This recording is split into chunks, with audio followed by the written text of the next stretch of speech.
हम दोनों। भावनात्मक कहानी, भावनात्मक स्टोरी।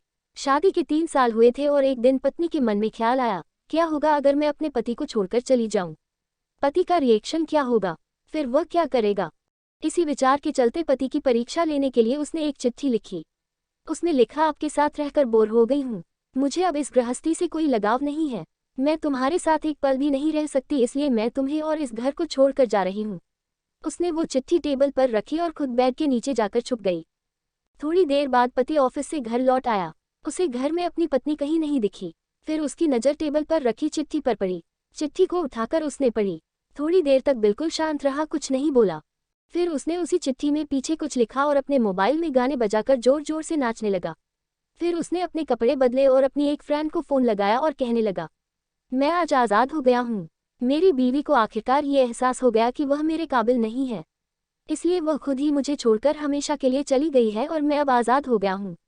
तुमसे अभी सामने वाले बगीचे में मिलना चाहता हूँ। फटाफट वहाँ आकर मुझे मिलो। ऐसा कहकर पति घर के बाहर निकल गया। दोनों आंखों में आंसू की धारा लिए पत्नी बेड के नीचे से बाहर निकली। उसके हाथ थरथर कांप रहे थे। कांपते हाथों से उसने टेबल पर रखी वो चिट्ठी उठाई और पढ़ी जिसमें पति ने लिखा था, अरे पगले, तुम्हें तो ठीक से छुपना भी नहीं आता। बैग के नीचे से तुम्हारे पैर दिख रहे हैं। तुम जल्दी से गर्मा गर्म चाय बनाओ, मैं सामने की दुकान से बिस्किट लेकर आता हूँ। मेरे जीवन में खुशी तुम्हारे आने से है। आधी खुशी तुझे सताने में है और आधी तुझे मनाने में। आखिर लास्ट में तो हम दोनों ही साथ रहेंगे ना। तभी हम झगड़े, एक दूसरे की टांग खींचे, एक दूसरे को बुरा भला कहे, फिर भी एक दूसरे पर दादागिरी करने के लिए लास्ट में तो हम दोनों ही रहेंगे ना। जो बोलना है बोलो, जो करना है करो। जब चश्मे गुम जाएंगे तब एक दूसरे के चश्मे ढूंढने के लिए लास्ट में तो हम दोनों ही रहेंगे ना। कभी मैं रूठा तो तुम मुझे मनाना, कभी तुम रूठो तो मैं तुझे मना लूंगा। एक दूसरे को लाड लड़ाने के लिए आखिर में तो हम दोनों ही होंगे ना।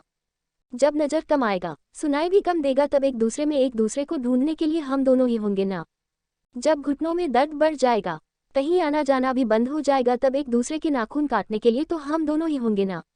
मेरी रिपोर्ट तो बिल्कुल क्लियर है, आई एम ऑल राइट बोलकर एक दूसरे को चिढ़ाने के लिए आखिर तो हम दोनों ही होंगे ना।